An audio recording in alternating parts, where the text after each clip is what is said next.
Welcome to this episode of the Harpreet Singh show. ਅੱਜ ਦੇ segment ਵਿੱਚ ਅਸੀਂ ਤੁਹਾਡੀ ਮੁਲਾਕਾਤ ਕਰਵਾਉਣ ਜਾ ਰਹੇ ਹਾਂ ਇੱਕ ਲੌਂਗ ਟਾਈਮ ਪਾਰਲੀਮੈਂਟੇਰੀਅਨ ਇੰਡੀਆ ਤੋਂ ਜਿਹੜੇ ਆਏ ਨੇ ਤੇ CPIM ਮਾਰਕਸਿਸਟ ਗਰੁੱਪ ਦੇ ਲੀਡਰ ਹਨ ਸੀਤਾਰਾਮ ਯੇਚੁਰੀ। ਇਹ ਸਾਡੇ ਨਾਲ ਗੱਲਬਾਤ ਕਰਨਗੇ ਖਾਸ ਤੌਰ ਦੇ ਉੱਤੇ ਜੋ ਨੈਕਸਲਾਈਟ ਮੂਵਮੈਂਟ ਇਸ ਸਮੇਂ ਭਾਰਤ ਵਿੱਚ ਚੱਲ ਰਹੀ ਹੈ, ਉਸ ਤੋਂ ਇਲਾਵਾ ਜੋ ਇਹਨਾਂ ਦੀ ਕੰਟਰੀਬਿਊਸ਼ਨ ਰਹੀ ਕਮਿਊਨਿਸਟ ਮੂਵਮੈਂਟ ਦੀ, ਤੇ ਨਾਲ ਹੀ ਅੱਜ ਭਾਰਤ ਵਿੱਚ ਕੀ ਸਥਿਤੀ ਬਣੀ ਪਈ ਹੈ ਤੇ ਇਸ ਵਾਸਤੇ ਕੀ ਕੁਝ ਕੀਤਾ ਜਾ ਰਿਹਾ ਹੈ। स्वागत करते हैं मिस्टर सीताराम येचुरी का। Welcome to the program. Thank you. You have been a long time parliamentarian और हमने देखा कि कम्युनिस्ट मूवमेंट जिसमें जो चली हिंदुस्तान में उसमें आपका बहुत बड़ा रोल रहा था। थोड़ा सा हमें बताइए कि थोड़ा सा पीछे अगर हम जाते हैं इतिहास में देखते हैं तो एमरजेंसी का समा हुआ और उसके बाद जैसे जैसे इंडिपेंडेंस के बाद जो कुछ भारत में हुआ, कम्युनिस्ट मूवमेंट का क्या रोल रहा है और आप क्या समझते हैं कि कहाँ पे हम खड़े हैं? देखिए, अगर इतिहास में जाएंगे तो लंबी है कहानी, लेकिन कम्युनिस्ट लोग अगर संक्षिप्त में बताना है कि नटशल अगर बोलना है तो कम्युनिस्टों का सबसे बड़ा रोल ये रहा कि नेशनल एजेंडे को सेट किया। राइट। पोस्ट इंडिपेंडेंस आप देखेंगे ज़मींदारी एबॉलिशन, लैंडलॉर्ड, अगर वो नहीं होता तो इतनी बड़ी तादाद में इंडिया में मिडिल क्लास उभर के कभी नहीं आता जी। या उसके बाद आपके लिंग्विस्टिक्स रीऑर्गेनाइजेशन, स्टेट्स के फॉर्मेशन जो हुए, और उसके अलावा जो आज सबसे अगर थर्ड वर्ल्ड या आई मीन डेवलपिंग कंट्रीज में अगर आप देखेंगे सबसे एडवांस्ड लेबर लॉज जो थे, प्रोटेक्शन जो, ये सब चीज़ें जो हुई, जो प्रोग्रेसिव कंटेंट जो है जी, वो सब कम्युनिस्ट पार्टी और उसके आंदोलन के देन रहे। राइट। लेकिन उसके बावजूद जो हुआ, मतलब बहुत सारी चीज़ जो हम कर सकते थे जो नहीं हुए, यानी सबको शिक्षा, सबको काम, सबको स्वास्थ्य, जिसके लिए हमारा मानना है कि इंडिया के अंदर साधन है जी, लेकिन वो साधन का दुरुपयोग हो रहा है नीतियों की मतलब अभाव से। ये जो है हम अपनी पोटेंशियल अचीव नहीं कर रहे। राइट। वो परिस्थिति जब आई, जैसे आप इमरजेंसी कहे, मतलब इमरजेंसी से पहले ही हमारी पीढ़ी में सवाल यही पैदा हुआ कि आखिरकार ये क्यों हो रहा जी। आज़ादी के समय हमने कहा कि सबको शिक्षा, सबको घर, सबको ये इक्वालिटी की बात चल रही है, सब ये कहा, लेकिन अब जो है 20-25 साल हो गए, क्यों नहीं हासिल हो रहा? ये सवाल के जवाब में हम भी कम्युनिज्म की ओर पहुँचे, और जैसे पहुँचे मतलब वो यकीन में बदल गया कि परिस्थिति जब इमरजेंसी लागू हो गई, और उस इमरजेंसी के खिलाफ जो संघर्ष जो चला, उसी में तो एक्चुअली एक्टिव पॉलिटिक्स में हम भी उतरा है। राइट। सो इमरजेंसी का एक बहुत बड़ा रोल था कि मेरे जनरेशन के लोगों को उनके अंदर ये चेतना ले आए कि भैया पॉलिटिक्स में उतर के ही देश को एक बेहतर हिंदुस्तान बना सकते, कुछ चेंज ला सकते हैं। तो उस संदर्भ में हम आए। तो कम्युनिस्टों की अगर रोल देखें आप, तब की बात उस सिचुएशन में जी, आज की बात आज की सिचुएशन में, इम्पोर्टेंट रोल उनका हर समय यही रहा कि देश के सामने जो मुख्य एजेंडा होनी चाहिए, राइट, उस एजेंडे को सामने ले आने में कम्युनिस्टों की बहुत बड़ी contribution. What was your inspiration? कौन आपको इंस्पायर कर किया जब आप इस तरफ आए? अब कोई एक कहना मुश्किल होगा क्योंकि एक तो खुद आए सवाल पूछते उसके जवाब की खोज में जी। अब आए तो देखें कि भाई हमारे से पहले भी बहुत सारे ऐसे लोग हैं जिन्होंने यही इस तरीके की सवाल पूछ के वो भी आए। राइट। आपके ज्योति बसु थे, हरकिशन सिंह सुरजीत थे जी, और दोनों तो एकदम पोल से पार्ट के लोग हैं। ज्योति बसु जो है जी, been fairly well to do, bar at law, England में जाके मतलब वापस आए इंडिया में, आके ही सीधा कम्युनिस्ट मूवमेंट में आ गए जी। कभी उन्होंने अपना काला गाउन पहना ही नहीं, मतलब to practice it, but he was bar at law, and here was Harkishan Singh Surjeet, जो उनकी पूरी स्कूल की पढ़ाई भी पूरी नहीं कर पाए जी। पकड़े गए जब वो 16 साल के थे, हिंदुस्तान की झंडा चढ़ाते हुए ब्रिटिश हुकूमत से। राइट। और उसके बाद all through his life dedicate करते करते खुद पढ़ के, खुद लिखे, खुद एक मतलब कवि बन के, मतलब वो सुरजीत तो उनका पेन नेम था जी। अब वो सब करके वो भी मतलब उसी पॉलिट ब्यूरो पे पहुंचे। ठीक। तो देखा कि भाई यही पार्टी है जहाँ पर किसी भी तबके से हो, कमिटमेंट के आधार पर, राइट, हाँ, लोग जो है वो मतलब नेतृत्व दे सकते हैं। So that itself was a big inspiration. और तीसरी ओर जिस प्रांत से मैं आता हूँ, आंध्र प्रदेश से, हमारी पार्टी के फर्स्ट जनरल सेक्रेटरी थे पी सुंदरैया करके जी, बहुत बड़े लैंडलॉर्ड फैमिली से थे। वो सुंदर राम रेड्डी था उनका नाम, उन्होंने रेड्डी को छोड़ दिया। क्यों? कहते कि जातवाद के खिलाफ थे, कहते अपने से शुरू करो। राइट। जैसे मेरा नाम एक्चुअली है Sitarama Rao. Okay. Rao is the caste, तो हमने वो भी काट दिया। मतलब so these sort of people inspired. Right. Now when you came over, जब आपने शुरू किया उस समय तो एटलीस्ट अगर हम हिंदुस्तान सरकार की जब से बात करते हैं, इंडिपेंडेंस हुई, हमेशा ही जो भी पॉलिसीज़ बनाई गई वो कहा गया कि हम गरीबों के लिए बना रहे हैं। आज भी यही कहा जाता है, बट वो कहा तो जाता है कि गरीबों के लिए बन रही है, पर जो जैसे आपने भी बात की, असर जो है उसका नहीं पड़ रहा। Communalism is on the rise, corruption is on the rise, ये सारे जो मुद्दे हैं उसमें कम्युनिज्म सोच जो है आज कहाँ स्टैंड करती है? भाई देखिए, इन सब के खिलाफ और इन सब को दुरुस्त करने के लिए जो करना चाहिए वो है कम्युनिज्म की स्टैंड आज हिंदुस्तान में। जी। और जहाँ तक आपने बात किया गरीबों के नाम पर सब कुछ होता है, यही तो बेड़ा गर्क है। मतलब राजनीति की आज की बात नहीं, पिछले एक अब हिटलर भी जब फाशिज्म ले आए, स्लोगन था नेशनल सोशलिज्म। That's right. तो सोशलिज्म की बात करिए, तो यू ऑलवेज यूटिलाइज कि भाई गरीबों के सवालों को हम सॉल्व करेंगे, that becomes the excuse. Right. Now today what is happening in India कि आज दो हिंदुस्तानों की सृष्टि हो रही है। जी। एक तो लग रहा है चमकता भारत। हमारे प्रधानमंत्री, बड़ी गर्व होती है कि हमारे प्रधानमंत्री बैठे हुए हैं यूएस प्रधान के साथ, अमेरिका ब्रिटानिया के प्रधान के साथ, फ्रांस के प्रधान के साथ, एक ही on the high table of the G20। Right. लेकिन जो शाइनिंग इंडिया जो उभर रहा है, that is only for a miniscule few. Right. And for the rest of India, today the economic imbalances in India have risen, I think, to an unprecedented extent. Right. There are 50 billionaires in the country. Right. Whose assets, individual assets put together is 1/3 of the country's GDP. Right. एक तिहाई GDP in the hands of 50 लोग, and 80% of India, which means it's about 800 million plus. Right.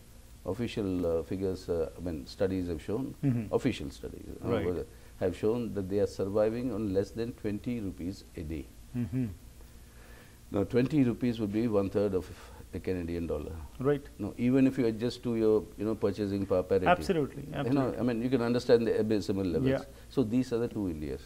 So that disparity which is existing, and that's what the point is, that the communist movement which was talking about all these issues, which tried to bring awareness amongst the people, what do you feel? Where did something go wrong that the people did not align with this thought? Because ultimately it was for the benefit of all the people. No, but they did. They did in the sense, if you look back to 2004, Indian people gave a mandate saying there can be no government in the center without the communist support. UPA 1 came in that way. Right. और याद करिए क्या क्या हम लोगों ने, मतलब left ने उनके ऊपर दबाव डाला था। 5 of the basic rights to the people. Ji. It started with the right to information, right to rural employment, ji. right to the tribals to their produce in the forests and land. Right. Now right to food. Now right to the people who are dispossessed of the land. Right. For a rightful compensation and rehabilitation. Ji. Now all these rights Right. have been possible, at least to be enacted on paper. Now we have to fight for its implementation. Right. That's been possible only because of the communists and the left. So people are also people are telling us very clearly, we want you to discharge this role. Ji. You have to take proactively the issues concerning the people of the country, and give them protection because of this growing divide on all these essential areas. Absolutely. We'll continue with the discussion. We'll go for a small break. एक छोटी लेने जी break, वापस आके सीताराम येचुरी नाल गलबात चलती रहेगी। वेखते रहो द हरप्रीत सिंह शो।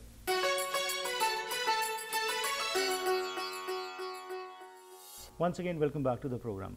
ਭਾਰਤ ਦੇ ਵਿੱਚ ਇਸ ਸਮੇਂ ਕੀ ਸਥਿਤੀ ਬਣੀ ਹੈ, ਇਸ संबंध में आपको जानकारी लेने हैं मिस्टर सीताराम येचुरी तो। So like you talk that there were 5 major points जिसके ऊपर आपने दबाव डाला सरकार के ऊपर, और आपने ट्राइबल्स की बात की। लेकिन आज जो नेक्सलाइट मूवमेंट जिस तरीके से आंध्र प्रदेश से, जिसको आप बिलोंग करते हैं, और वहाँ पे जो हालात बने पड़े हैं और जैसे उनको दबाया जा रहा है माओइस्ट मूवमेंट को, क्योंकि वो अपने हकों की बात कर रहे हैं।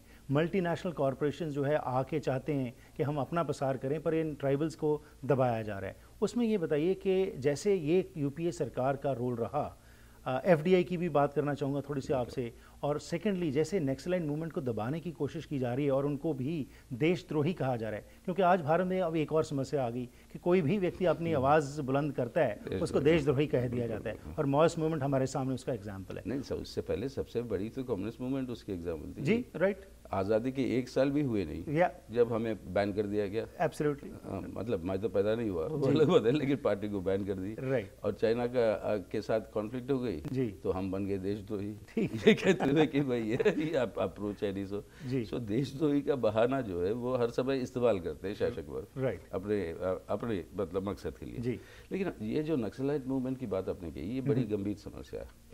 देखिए, नक्सलाइट मूवमेंट की शुरुआत भी हुई उन लोगों से जो हमारी पार्टी छोड़ के गया ना। जी। तो हम सरकार से भी कहते, लोगों से भी कहते, हमसे ज़्यादा और कोई नहीं समझता। वो थोड़ी जल्दबाजी में थे।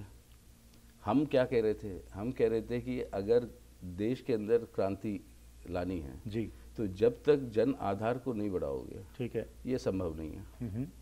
एक तबका था जो कह रहे थे छोड़िए जन आधार वाधार, वो बहुत टाइम लगेगा, लोगों के हाथ में बंदूक दे दो, उन बंदूक के आधार पर जो है हम क्रांति हासिल कर लेंगे। जी।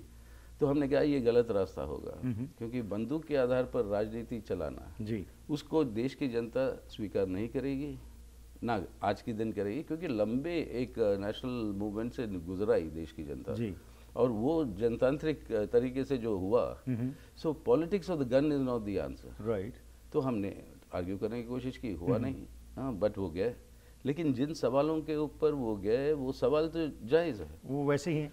जी, सवाल जायज़ है। अब जैसे ट्राइबल्स लैंड्स के ऊपर जो इंक्रोचमेंट हो रहा है, क्योंकि ये वास्तविकता है, इंडिया रियलिटी, जहाँ पर ट्राइबल्स बसे हुए हैं वहीं पर सबसे ज़्यादा मिनरल रिसोर्सेज हैं, ठीक, और सबसे ज़्यादा जंगले हैं। जी। अब दोनों से फ़ायदा है लोगों को, टिम्बर का वैल्यू है और आपका मिनरल रिसोर्सेज का है। जी। तो वहाँ से ट्राइबलों को भगाना ठीक, उनके लिए ज़रूरी है। तो हम भी लड़ रहे हैं, वो भी लड़ रहे हैं। तो अब नक्सल या माओवादी जो भी कहिए ना, वो वहाँ पे पहुँचते हैं अपने बंदूक के आधार पर। जी। और बंदूक के आधार पर जो हमारी जो डेमोक्रेटिक मूवमेंट्स जो होती है उसके ऊपर पुलिस फायरिंग ये वो सब कुछ करके हमारे लोगों को अरेस्ट कर लेंगे, सब कुछ होगा जी। लेकिन बंदूक के आधार पर उनको कॉन्फ्रंट करना पड़ेगा स्टेट की अथॉरिटीज़ को। जी। अब जो हमारा सबसे बड़ा मतलब ये कंप्लेंट है सरकार से, क्रिटिसिज्म है सरकार से, और ये बात कई बार पार्लियामेंट में चर्चा भी हुई। हमने कहा कि ये सिंगुलर अप्रोच जो आप बनाए रखे हो इस माओवादियों के खिलाफ, जी, कि लॉ एंड ऑर्डर प्रॉब्लम है, राइट, बंदूक से उसको रिजॉल्व करो। मैं बोला ये सोल्यूशन नहीं है, बिकॉज द पूरा movement is based on the ground reality. बिल्कुल। ग्राउंड रियलिटी में पीछे जा रहे हैं ट्राइबल्स और उनको सुपर प्रॉफिट्स मिल रहे हैं, जी, जो आपके मतलब पूंजीपति विदेशी हो देशी हो जो भी। तो हमने कहा कि it requires a 3 pronged attack. जी, 1, ठीक है, law and order problem, civilians का डेथ हो रहा तो वहाँ पे स्टेट की रिस्पॉन्सिबिलिटी है, प्रोटेक्ट करो, उसको रोको। Number 2, you have to solve the problem of the tribals and you have to give them adequate compensation। इसलिए वो लॉ ले आए हम। एंड नंबर 3, लोगों के बीच में जाकर पॉलिटिकल कैंपेन करिए कि भाई it's not through the gun but through the ballot that you will have to bring about this change. Right. ये तीनों साथ जब तक नहीं करोगे इसका हल लॉन्ग लास्टिंग रिजल्ट नहीं होगा। So where does India stand right now? Because जैसे आपने बात की है कि एक तरफ तो वो चमक दमक जो है और एक तरफ जो गरीब व्यक्ति है 20 रुपए में भी महीने का वो गुजारा जो है करना, हाउ इज इट पॉसिबल? महीने नहीं, दिन का right. So where are we heading to? कहाँ किस तरफ हम जा रहे हैं और इसके लिए क्या आपकी पार्टी का सोल्यूशन है? देखिए, we are at a crossroads. जी। नो, सोल्यूशन क्या है? सोल्यूशन है देश के अंदर ही कि आज पिछले दुनिया के अंदर आर्थिक संकट हो रहा है, everywhere there been bail out package सब हुआ। पिछले 3 साल आपने you given a phenomenal in Indian terms, if you look at it, 15 lakh crores of rupees or more of tax concessions for the corporates, hoping that will lead to growth, investment growth, etc. जी। हुआ नहीं। क्यों नहीं हुआ?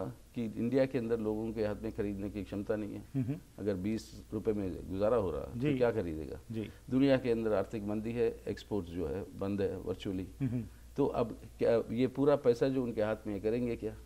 ये पैसा जो है वो इन्वेस्ट कर रहे हैं गोल्ड में, राइट, दाम बढ़ रहा है, रियल एस्टेट में, highest growth of real estate presence. तीसरा इन फॉरेन एक्सचेंज, जी, रुपया गिर रहा, डॉलर बढ़ रही है। जी तो इसका सोल्यूशन क्या है? हम जो कह रहे हैं सोल्यूशन, वो इंसेंटिव्स देना बंद करो, वो पैसा जो जायज़ इनकम है सरकार का उसको सरकार इन्वेस्ट करे, जी build roads, build whatever infrastructure that we require Right. very badly, Right. create new jobs, give money to the people through their salaries. जी When they start spending it, that is the impetus for growth. Mister यूसरी, जो FDI की हम बात करते हैं, आपकी party ने इशू बेस्ड सपोर्ट जो यूपीए को दी थी, करप्शन की जो हमने देखे ऐसे स्कैंडल्स कभी नहीं सुने, और उसके अलावा जो ये डिस्पैरिटी की आप बात कर रहे हैं, तो the kind of support which was given, don't you think the time was कि इसको विड्रॉ कर लिया जाता और अगेन इलेक्शंस होती और बाद में कुछ ना कुछ और शायद बेटर आ जाता? देखो, सपोर्ट तो हमने विड्रॉ कर लिया जी 2008 में। तो और जब से हमने सपोर्ट विड्रॉ किया, यूपीए 2 गवर्नमेंट आई, तभी से ये आए ऑल दिस करप्शन स्कैंडल्स। अब लोग इंडिया में तो यही कह रहे हैं कि ये यूपीए का जो मॉरल कॉन्शियस था जी वो जब बाहर निकल गया, लूट मची है जी और लूट तो इतने तादाद में मची है। जहाँ तक एफडीआई की सवाल है, जी हमारा क्या था जब तक हम उनको सपोर्ट कर रहे थे? हमने क्या कहा उनको? Every FDI is welcome in to India Right. If it satisfies 3 conditions. जी 1, it should augment the productive capacity, जी not come and buy Indian factories. That doesn't make sense. Number 2, it should increase employment. Number 3, it should upgrade India technologically. Right If you do these 3, Right. then it's mutually beneficial. But So now there's no issue-based support also, means in 2008 you had fully withdrawn the they support? fully withdrawn. Okay, right. So Fine. now we are arguing for a alternative Right. to the Congress and to the BJP. That's third front you are talking That's about, right. Where does that stand? इसके बारे में थोड़ा सा चाहूँगा आपसे बात करने, लेकिन एक छोटी सी लेते हैं ब्रेक। वापस आके और ख़ास तौर के ऊपर आप वैंकूवर में आए, गदराइट मूवमेंट जो है 100 साल हम यहाँ पे मना रहे हैं, जो ये सोच थी यहाँ पे जो अभी भी एग्जिस्ट करती है, भारत में क्या इसका असर, आपकी जो फिलॉसफी है, आप जो उस प्रोडक्ट को लेके आगे लोगों को जा रहे हैं, are you being accepted specially in the younger generation? इसके बारे में बात करते हैं इस छोटी सी ब्रेक के बाद। स्वागत है जी एक बार फिर आप सब आज दे इस प्रोग्राम में। ਅਸੀਂ ਤੁਹਾਡੀ ਮੁਲਾਕਾਤ ਕਰਵਾ ਰਹੇ ਹਾਂ ਮਿਸਟਰ ਸੀਤਾਰਾਮ ਯੇਚੂਰੀ ਨਾਲ, ਜਿਹੜੇ ਕਿ CPIM ਦੇ ਪੋਲਿਟ ਬਿਊਰੋ ਮੈਂਬਰ ਨੇ, ਲੀਡਰ ਹੈਗੇ ਨੇ। ਇਹ ਲੌਂਗ ਟਾਈਮ ਪਾਰਲੀਮੈਂਟੇਰੀਅਨ ਨੇ। ਇਹਨਾਂ ਨੇ ਦੇਖਿਆ ਭਾਰਤ ਦੇ ਵਿੱਚ ਸਿਆਸਤ ਕਿਸ ਪਾਸੇ ਨੂੰ ਜਾ ਰਹੀ ਹੈ, ਤੇ ਇਹਨਾਂ ਨੇ ਜਿਹੜੇ ਬੇਸਿਕ ਉੱਥੇ ਡੈਫੀਸ਼ੀਐਂਸੀਜ਼ ਨੇ ਉਸ ਬਾਰੇ ਗੱਲਬਾਤ ਕੀਤੀ ਹੈ, ਜਿਹੜੇ ਚੈਲੰਜਸ ਨੇ। ਆਓ ਕੁਝ ਹੋਰ ਜਾਣਕਾਰੀ ਲੈਂਦੇ ਹਾਂ। So your philosophy, how is it being accepted amongst the new generation? It is because now, I mean, I must confess that for about a decade or so after this liberalization, globalization, etc., Everybody was instigated by that. and everybody is all this glitter. No, that attracted me. But now the reality is sinking in that this is helped, but helped only a small section. Ji And what we are talking is making sense. And when you go to the students today, and I must say, I mean, what is very refreshing is that the last 2 years or so, there's been a surge in the support that we are getting from the younger generation. Okay. And when we tell the obvious thing to the student, there's nowhere in the world, and no laboratory, no institution of higher education where people of Indian origin are not there. Right. And today Silicon Valley, you go there, they Oh, I of mean, course. officially declared Absolutely. that Indian languages are the second language Ji. there after English. Right. Now all this is happening when about 12-15% of the youth who should be in college are in college today. Ji You increase this to 30, 35, 40, nobody can stop India from giving leadership to the world in the knowledge society. Right. Now this potential people are realizing that we are capable of, but something is stopping us from achieving. So what you require is alternative policies. So what we are saying today, it's not a question today, big debate in India. Will it be A or will it be B? Yeah. Namo or Raga, you know, this is a debate by who will be the leader. Ji So what we are saying is कि नेता नहीं, नीति चाहिए। जी और हिंदुस्तान को नीति चाहिए, सही किस्म की नीतियों से अपनी पूरी पोटेंशियल हम लोग हासिल कर सकते हैं। जी जी और वो अपील कर रही है यंगर जनरेशन को। और क्या आप सेल्फ एनालिसिस भी चल रहा है क्या कम्युनिस्ट मूवमेंट में, कि जहाँ पे आप समझते हैं कि थोड़ा सा कुछ चेंजेस अपनी सोच में भी लाकर और लोगों को साथ जोड़ा जाए? बिकॉज जो आप बात कर रहे हैं वो तो एक कॉमन मैन की है, और of course everybody wants that, but the only difference is कि दूसरी जो पार्टीज़ हैं वो सिर्फ लफ्जी तौर पे बातें की, आपने कुछ करके भी दिखाया। तो क्या कुछ आपके पॉलिट ब्यूरो में भी बातें चल रही हैं कि कुछ चेंजेस लाए जाएं ताकि और हम थर्ड फ्रंट को कुछ और एक्सपैंड कर सकें? जी बिल्कुल बिल्कुल, ऐसे ना सिर्फ बातें हो रही है, उसके अंदर कोई निर्णायक डिसीशंस भी लिए। एंड इन हाल ही में पिछले साल में ही आप जानते हैं कम्युनिस्ट लोग काफ़ी विचारधारा और सिद्धांत के बारे में काफ़ी चर्चाएं करते हैं। जी तो हम एक सिद्धांतिक एक नया एक डॉक्यूमेंट अडॉप्ट किए वेर आप जो सवाल उठा रहे हैं कि आज की ठोस परिस्थितियों जी तो क्या कहना, क्योंकि मार्क्सवाद हमारे हिसाब से का मतलब ही है कि ठोस परिस्थितियों की ठोस विश्लेषण। जी concrete analysis of concrete conditions Right. Is the living essence of dialectics कहते हैं, लेनिन ने कहा था एक जी। बार। अगर परिस्थितियां बदल रहे हैं, आप नहीं बदलोगे, आपकी अगर सोच नहीं बदलेगी, आपका विश्लेषण नहीं बदलेगा, तब आप मार्क्सिस्ट नहीं हो। राइट और हम यही कह रहे हैं कि ये जो बदल रही परिस्थितियां हैं, इसके अंदर what is the Marxist understanding analysis, जी। And on the basis of that जो बदलाव चाहिए आपके दावपेच में, राइट वो सब वो हुआ है।